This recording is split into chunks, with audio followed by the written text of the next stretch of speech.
आपने 3 भाषाओं में शूट किया, 5 भाषाओं में डब किया है। मुझे लगता है एक जुनून की बात है। पहला दिन जब मैं सेट पे गया मुझे लगा कि मैं नंगा हूँ। मैं समझ रहा कि तो बेवकूफ़ है। मेरे अपने जबड़ा को तुड़वा कर लंबी नारे की तरह दिखने के लिए मैंने अपने खुद के दांतों को चेंज किया। तो ये जब आप कुछ भी करते हो ना लाइफ में, तब तक मत करना जब तक उसको ढंग से नहीं कर पाओगे। मुझे ये जानना है कि शाहरुख खान और सूर्या ही क्यों कैमियो के लिए? एक आपका जो बहुत फेमस मीम हो चुका है एज फरहान, जो आपका कैरेक्टर था कि अब्बा नहीं मानेंगे। आप खुद अब्बा है, आप किस बात को नहीं मानते? एक आवाज़ आया फ़ोन पे, उन्होंने कहा कि Mani Ratnam speaking Madhavan, can I talk to you? तो मैंने कहा तू मणिरत्नम है तो मैं स्टीवन स्पिलबर्ग हूँ यार, फ़ोन रख दे, और मैंने काट दिया फ़ोन। स्टार किड्स भी आखिरकार किड्स ही होते हैं, ये और आपके ही बच्चे हैं, ये इसी देश के बच्चे हैं। उनको बरकरार और उनको सेफ रखना बहुत ज़रूरी है।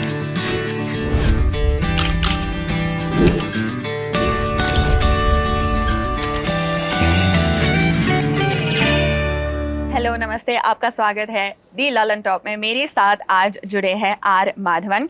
Are actually it is Ranganathan Madhavan, but हम प्यार से इनको मैडी बोलकर जानते हैं। पूरी हमारी ज़िंदगी हमने ऐसे ही जाना है, बट ये बहुत कुछ कर चुके हैं अपनी लाइफ में। हम एक्टर की तरह जानते हैं, प्रोड्यूसर है, राइटर है, अब डायरेक्टर भी। और इनकी जो अगली मूवी है, it is called rocketry the Nambi effect. मैं आपको बताना चाहती हूँ कि ये जो साइंटिस्ट पर बेस्ड है ना, उनको अवार्ड मिल चुका है, उनको पद्म भूषण मिल चुका है। उनके साथ काफ़ी गलत हमने किया था, हमारे देश में उनके साथ ऐसे गलत हुआ था।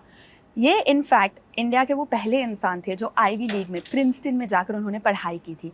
और फिर आगे क्या हुआ, हम इन सब चीज़ों के बारे में बात करेंगे। Welcome sir, welcome to our channel. Thank you so much. Thank you.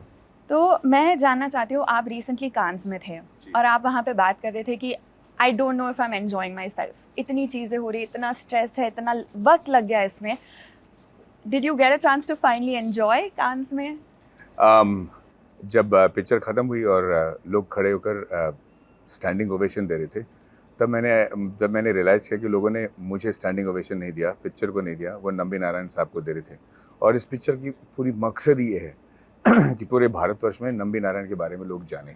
वो सिर्फ एक स्पाई केस के लिए जाने जाते हैं, उनके अचीवमेंट्स के बारे में किसी को नहीं पता। और इंडिया के ऐसे कई साइंटिस्ट हैं, इंजीनियर्स हैं, आईटी स्पेशलिस्ट हैं जो दुनिया में इतना मतलब सर्वश्रेष्ठ जगह पे, इतने पोजीशन पे हैं, उनके बारे में कोई नहीं जानता। तो उसी वजह से ये फिल्म बनी है। और मैं ये जानना चाहती हूँ कि आपने इस मूवी को लिखी भी है, साइंटिफिक हो जाता है काफ़ी, जैसे आपने कहा लिटरली रॉकेट साइंस है। तो आप कैसे लिखते हो कि आसान भाषा में लोगों को समझ भी आए, एंटरटेन भी हो? मुझे नहीं लगता कि हमारे लोग इतने बेवकूफ़ हैं कि इनको ये सब चीज़ें समझ में नहीं आती। अगर हमारे फॉर्च्यून 500 कंपनीज़ के 20 कंपनी में से अगर 14 के सीईओज़ इंडियंस हैं, अगर इंडिया के सबसे यंगेस्ट बिलियनर्स जो आज के दिनों में मेटावर्स बना रहे हैं और उनके फ़ैन फॉलोइंग हमारे स्टार से ज़्यादा हैं, तो ये हमारी और जैसे हॉलीवुड वाली फ़िल्में हैं, जैसे मान लीजिए ग्रेविटी, इंटरस्टेलर, जो आज तक मैं समझ नहीं पाया हूँ, इंसेप्शन, ये सब फिल्में इंडिया में चलती हैं अच्छी खासी। और ओटीटी के जो बड़े बड़े महारथी सीरीज़ हैं, और चाहे वो टॉप गन हो जाए, चाहे वो ग्रेविटी हो जाए, वो सब लोग देखते हैं। तो मुझे लगता है कि हम इनको हम अपने ऑडियंस को बहुत अंडर एस्टिमेट करते हैं। तो मुझे लगता है कि जो रॉकेटरी में रॉकेट साइंस है, उसको मैंने संक्षेप में बताने की कोशिश की है। जिनको रॉकेटरी समझ में आता है, जिनको इंजीनियरिंग समझ में आता है, उनको ये देख कर ना क्रिंज नहीं करेंगे कि यार ये क्या बेवकूफ़ी कर रहा है यार, ऐसा थोड़ी होता है साइंस। और जिनको नहीं पता है, उसको कम से कम असर तो पता चल जाएगा कि इन्होंने ये कहना क्या चाहते हैं।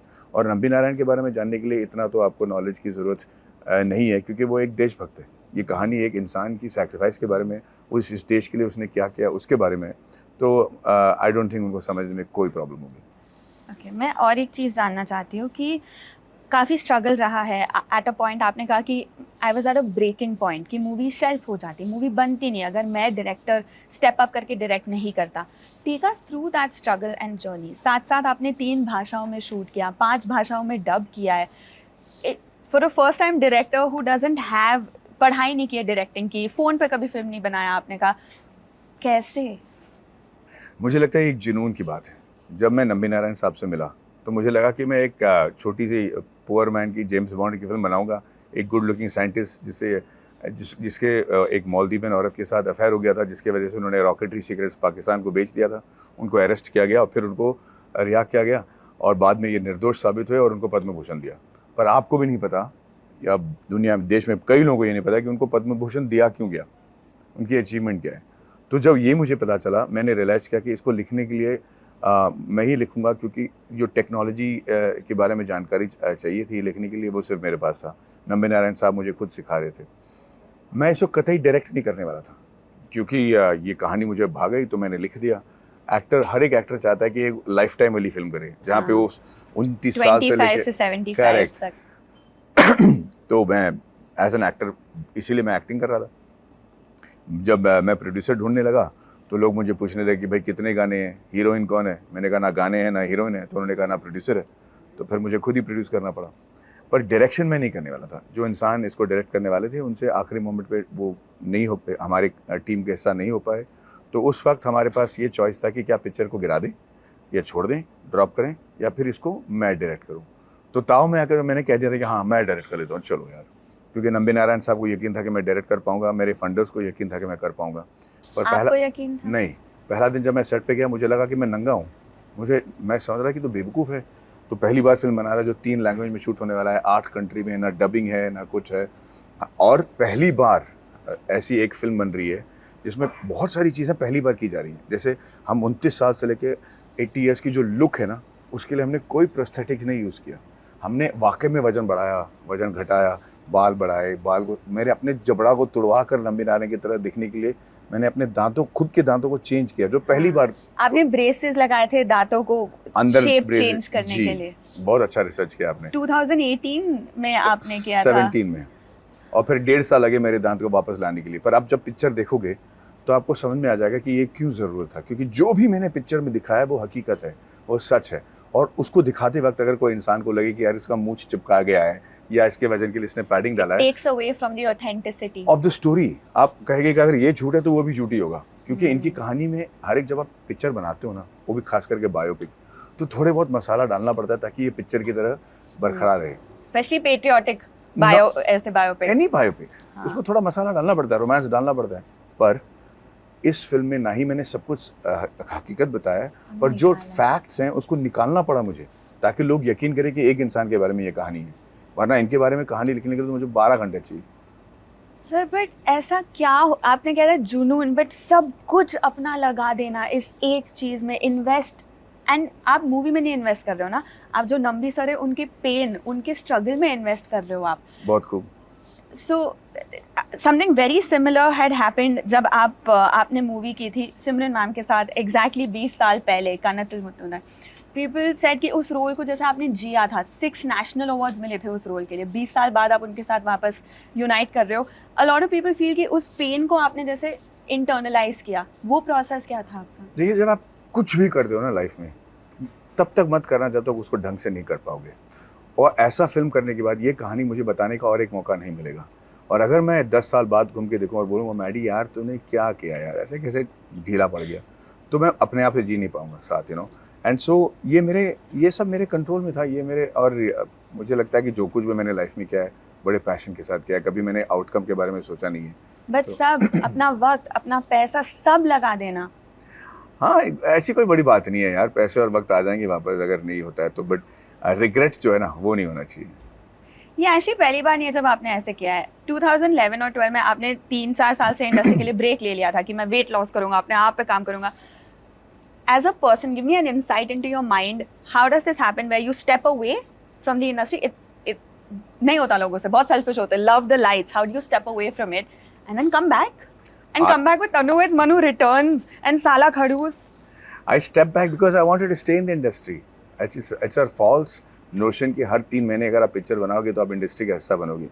मैंने रियलाइज़ किया कि मेरे ऑडियंस बदल गए हैं, आप बदल गई हैं। जिस तरीके से लोग इंटरनेट में बात करते हैं, जिस तरीके से उनकी नॉलेज बढ़ गई है, उनके लिए अगर मैं 6 पैक लेकर 8 पैक लेकर आकर डांस करूँगा तो कोई फ़र्क नहीं पड़ता, क्योंकि हमारी ऑडियंस के पास खुद ही 8 पैक 6 पैक है, वो हमसे अच्छा नाच लेते हैं। आप डांस इंडिया डांस देखो या इंस्टाग्राम रील्स खोल के देख लो, हाँ देख लो, तो उनकी क्षमता है, ये है कि उनके लायक हीरो बनने के लिए मेरे पास है कोई बात की नहीं। कि मैडी की पिक्चर वो थिएटर में आके क्यों देखें भाई? तो I have to make myself aspirational. तो मैं 4 साल के लिए सिर्फ ब्रेक नहीं और पतला होने के लिए नहीं, मैंने रिसर्च की कि मेरे रिक्शा वाले भाइयों को क्या अच्छा लगता है। वो पबजी खेलते हैं तो क्यों खेलते हैं, तो उसमें वो पैसा कहाँ डालते हैं। कॉलेज के स्टूडेंट्स लोग आजकल क्यों अपने माँ बाप को थोड़ा मतलब बुद्धू समझते हैं उनको लगता है कि उनको एजुकेट करने की ज़रूरत पड़ती है। और अगर आपको पता है कि साउथ अफ्रीका में उन्होंने एक एक्सपेरिमेंट किया था कि एक छोटे से गांव में उन्होंने आईपैड लेकर ना ऐसा डाल दिया था डब्बे के साथ, वहाँ पे जहाँ पे इलेक्ट्रिसिटी नहीं है, उन बच्चों को 8 मिनट लगा ये फिगर आउट करने के लिए कि आईपैड क्या है, उसको चालू कैसे किया जाता है, उसको बंद किया जाता है और ये आईपैड करता क्या है। वाह। तो हाँ। अगर इनके लिए हमें पिक्चर बनाना है तो आप सोचिए कि मुझे कितना रिसर्च करना पड़ेगा। तो in this quest to work on yourself and keep improving and giving the audience better, आप आगे क्या कर रहे हो? आगे के कौन से प्रोजेक्ट? आगे के बारे में तो मैंने नहीं सोचा है, क्योंकि ये जो पिछले 6 साल से हमारा ये तपस्या रहा है, ये 1 जुलाई को जो पिक्चर रिलीज होगी इसका नतीजा निकलेगा तो मैं जाऊंगा और लगभग 2-3 महीने के लिए सोऊंगा और फिर तय करूंगा कि मुझे करना क्या है। वाओ। आई क्लैरिफाई कीजिए, आपका बर्थडे 1 जून को या 1 जुलाई? 1 जून को। 1 जून, ओके, जी। Alright, that's alright. मुझे ये जानना है कि शाहरुख खान और सूर्या ही क्यों कैमियो के लिए? बहुत अच्छी मतलब यार खान साहब के साथ, शाहरुख साहब के साथ मैंने ज़ीरो कर रहा था और उस वक्त मैंने रॉकेटरी के बारे में जिक्र की थी। उनके जन्मदिन पे मैं जब चला गया तो उन्होंने कहा, मैडी यार मुझे वो स्क्रिप्ट अभी याद है, तुम्हारे पिक्चर का मैं हिस्सा बनना चाहता हूँ, मुझे पीछे से पासिंग करवा दी तुम्हारे पिक्चर में। तो मुझे लगा कि वो मजाक कर रहे हैं। मैं उनसे गले मिला और मैंने कहा बहुत बहुत शुक्रिया कि आपने मेरा स्क्रिप्ट के बारे में अभी तक याद रखा है, तो थैंक यू वेरी मच। तो उन्होंने कहा नहीं यार मैडी मैं सीरियस हूँ। मैंने कहा हाँ सर। कहता कुछ भी करा ले, बैकग्राउंड में पासिंग करा ले या कुछ करा ले, पर मैं तुम्हारे पिक्चर का हिस्सा बनना चाहता हूँ। 3 दिन बाद सरिता ने कहा, मेरी बीवी ने मुझसे कहा कि देखिए खान साहब ने इतने प्यार से कहा, उनको कम से कम मैसेज तो कर दीजिए कि थैंक यू आपने मेरे स्क्रिप्ट के बारे में याद रखा। तो मैंने उनको नहीं, उनके असिस्टेंट को, उनके मैनेजर को मैंने मैसेज किया, तो फ़ौरन उनका मैसेज आएगा कि भैया खान साहब पूछ रहे हैं कि आपको डेट्स कब देना है। तो मैंने कहा मजाक मत करो यार, ऐसे उम्मीदें मत दो मुझे, खामखा मैं मतलब उम्मीद बढ़ जाएगी मेरी। हाँ, ख्याली पुलाव जो हम पका रहे हैं अलग। फिर उसके बाद पता चला कोई आया नहीं, but he was very serious. और फिर मैंने कहा कि ऐसे बैकग्राउंड पासिंग वाला रोल नहीं है, एक बाकायदा अच्छा खासा रोल है 40 मिनट का जो है एक्चुअली गेस्ट अपीयरेंस पर, आप देख लीजिए। 40 मिनट का गेस्ट अपीयरेंस कैसे नहीं हुआ? मतलब 40 मिनट लगभग उसका। हाँ। तो नहीं, पर आप देखिए मैं कुछ बोलना नहीं चाहता, क्योंकि खान साहब फिर उन्होंने कहा कि आपको बताइए कि डेट क्या चाहिए और क्या करना है। इस फिल्म को उन्होंने हिंदी में भी की और इंग्लिश में भी मेरे साथ, और उन्होंने कोई पैसे नहीं ली। उन्होंने अपने कॉस्ट्यूम के लिए नहीं, अपने असिस्टेंट्स के लिए नहीं, अपने कैरावैन के लिए नहीं, जब वक्त आने वाले थे उस वक्त पे आए, उन्होंने अपना काम किया, मुझे गले लगाए और चले गए, क्योंकि वो मेरे से ज़्यादा उनको नंबी नारायण सर पे यकीन था और रिस्पेक्ट था। और सेम थिंग सूर्या ने भी कहा, वो बेचारे साउथ से आ गए, अपनी पूरी टीम को फ्लाई करके बॉम्बे आए, और वो डायलॉग राइटर को लेकर आए हुए थे अपने, ताकि उनका डायलॉग वो समझ सके, इंग्लिश उसको अनुवाद करके जो तमिल में लिखना था, सब कुछ किया, किसी ने मुझसे पैसा नहीं लिया। तो मैं आपको एक बात बताना चाहता हूँ कि अगर मुझसे कोई लोग पूछे ना कि इंडस्ट्री में अच्छे लोग हैं या नहीं, तो इन दोनों के बलबूते पे मैं यकीन दिला के कह सकता हूँ कि बहुत अच्छे लोग हैं। Yeah, faith in humanity restored. Absolutely. उन्हीं के एक फिल्म का डायलॉग मुझे याद आ रहा था जब आप कह रहे थे कि जब आप इतनी शिद्दत से कुछ चाहते हो ना, पूरी कायनात will ji. make it happen. Absolutely. And they joined in this vision of yours. हाँ, क्योंकि मैं मतलब खान साहब के लिए हो या अमित जी के लिए हो या आमिर जी के लिए, जब भी मैं उनको करता हूँ, फ़ोन करता हूँ या ट्वीट करने के लिए कहता हूँ, पूरी इंडस्ट्री मुझे सपोर्ट करने के लिए आ जाते हैं। लोग ट्वीट करते हैं, मेरे ट्रेलर को ट्वीट करते हैं, और मेरी वजह से उनको कोई फ़ायदा नहीं है, सिर्फ इतना कि वो मेरा काम को पसंद करते हैं या मुझे पसंद करते हैं, बस।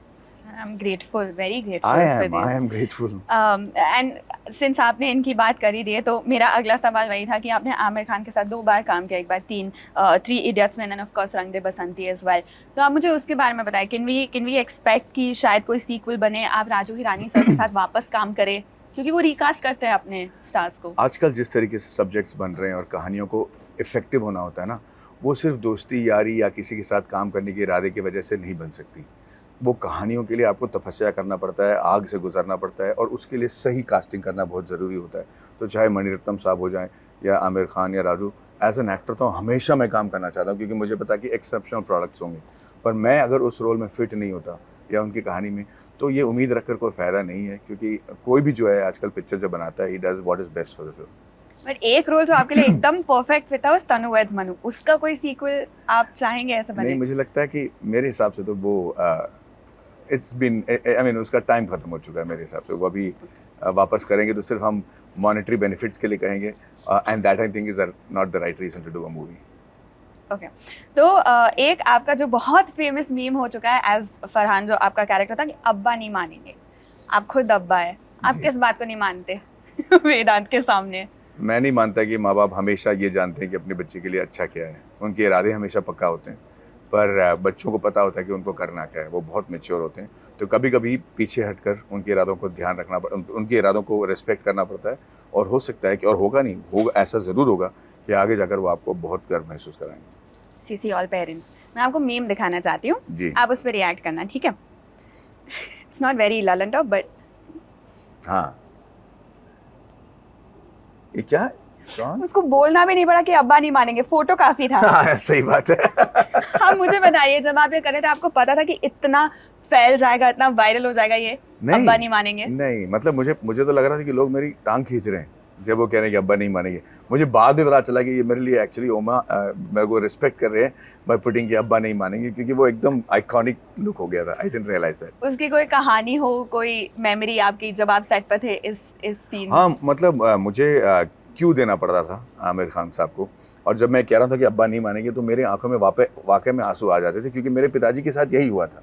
मेरे पिताजी मुझसे कह रहे थे कि मैंने तुम्हारे साथ क्या गलती की मैडी, कि यार तू इंजीनियरिंग नहीं कर रहा और वो चीज़ नहीं कर रहा जो मैं चाह रहा था कि तुम करो, और मैंने क्या गलती की, और उनकी आंखों में आंसू थी। तो वो चीज़ें मुझे याद आती थी। तो जितना भी टेक किया था हमने, हर एक टेक में मेरे आंख से आंसू गिरते थे। तो आमिर खान को लगा कि यार कितना अच्छा एक्टर है, बगैर ग्लिसरीन होता है।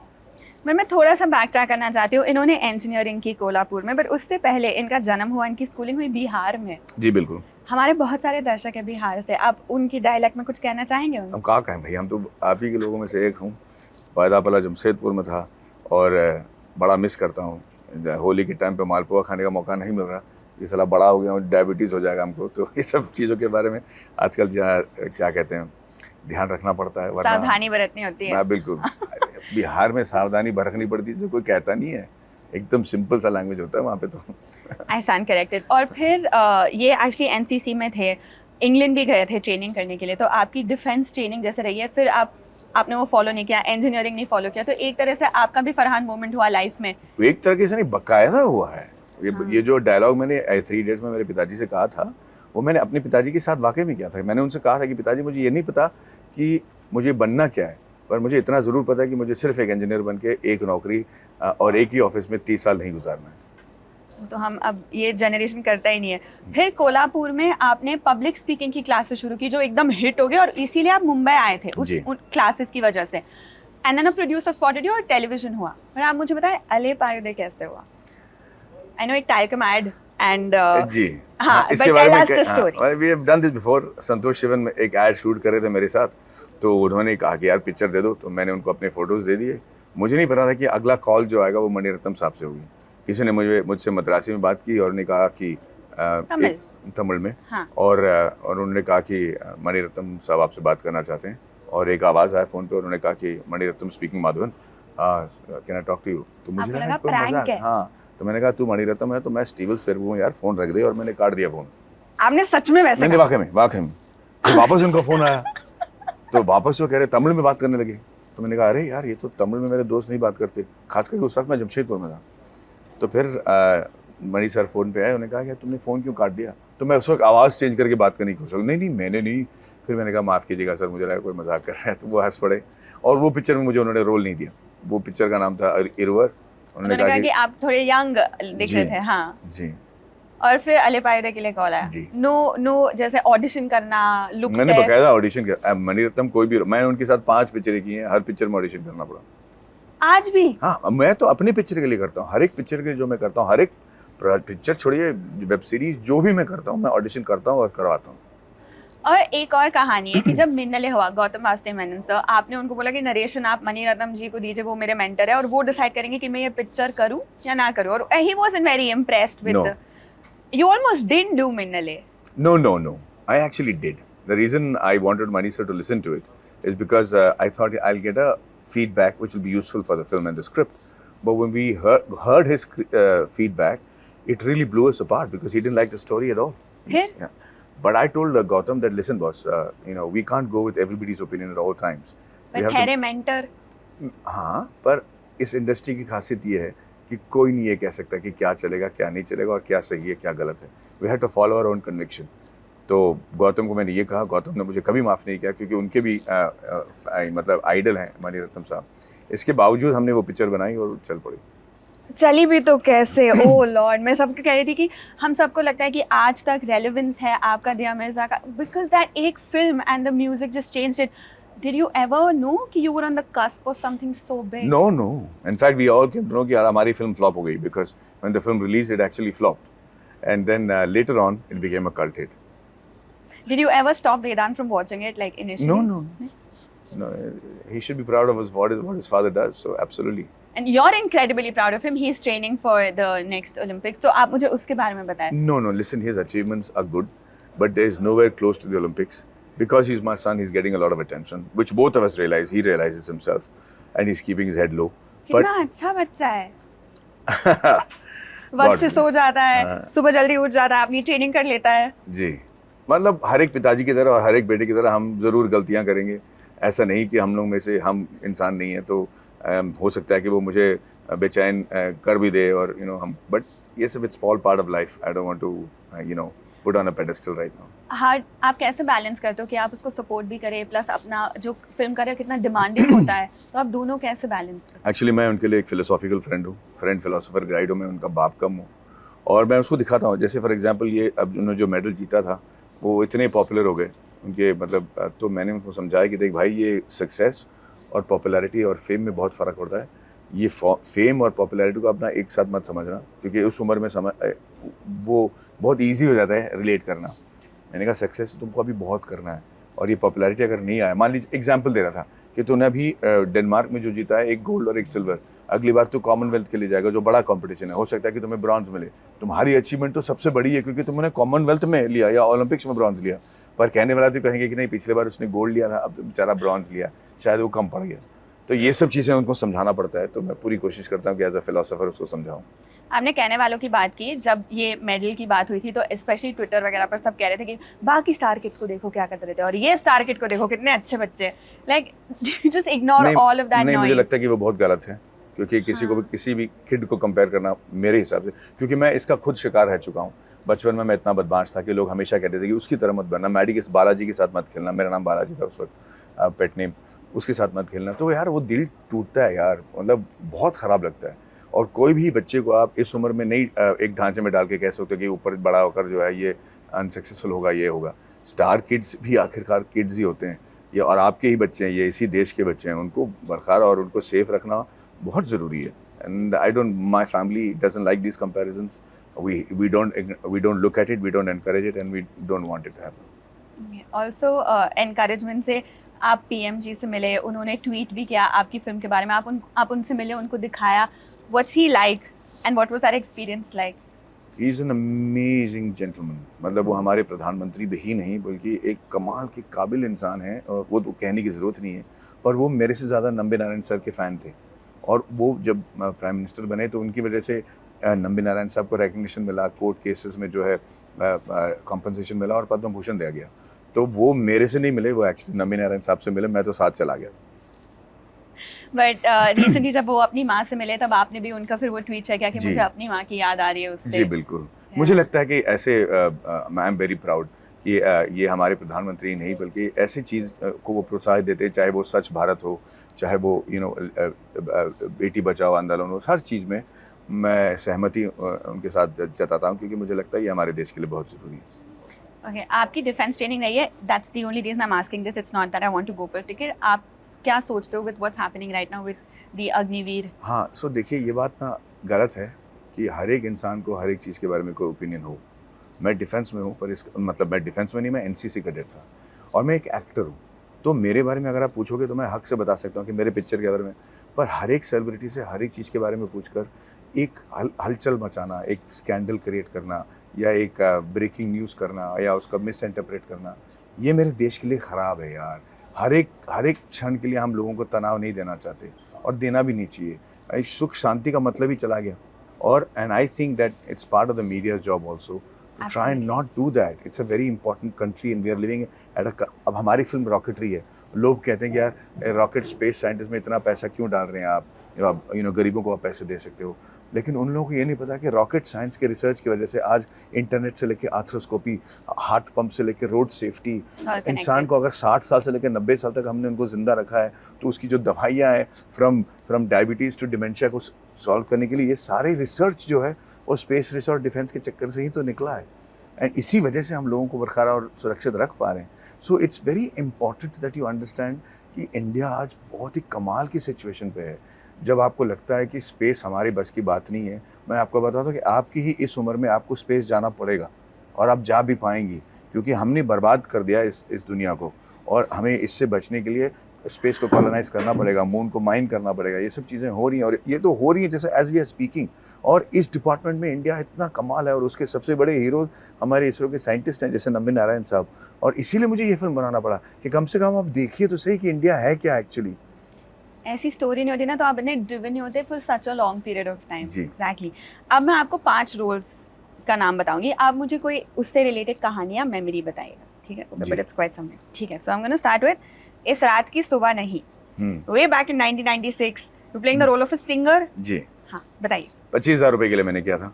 उन्होंने रात को कहा, मैं उस होटल में जहाँ शूटिंग चल रही थी, मैं बैठ के कॉफ़ी पी रहा था, तो मुझे कहा कि यार आप गाओगे इसमें, क्यों मेरी पहली सीरियल निकल रही थी उस वक्त। मैंने कहा कर लूँगा, 25,000 रुपये दे रहे थे उस वक्त, तो मैंने सिर्फ उस पैसों के लिए वो किया।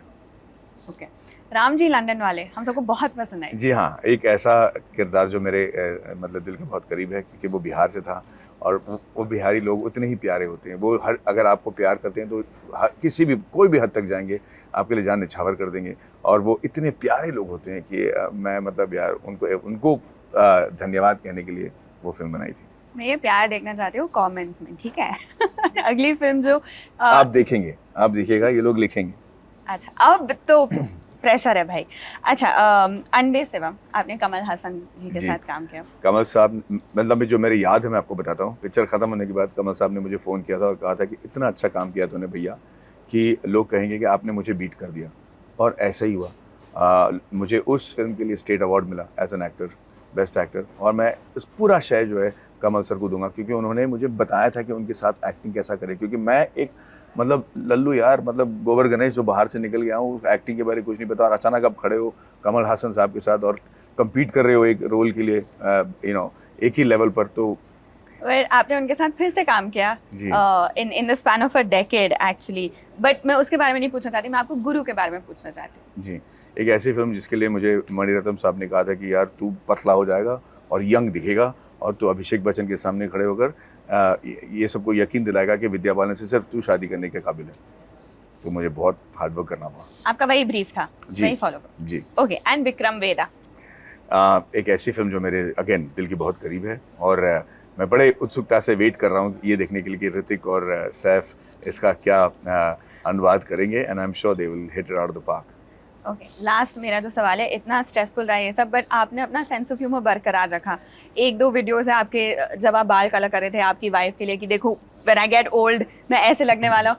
कैसे आप हमेशा अपना ह्यूमर कैसे रखते हैं? यार मैं तो हमेशा बदमाश था यार, मजाकिया मिजाज का था मैं, तो ये हमेशा सोचता है कि मुझे मैं बताऊँ एक चीज़ क्या था मेरे, जब मैं पूरा सफ़ेद बाल हो गया था, किसी ने मुझे देखा नहीं था, ये पोस्टर की तरह, मतलब हमारी जो उस लुक में मैं जब बाहर निकला बॉम्बे में, मुझे कोई पहचान नहीं रहा था।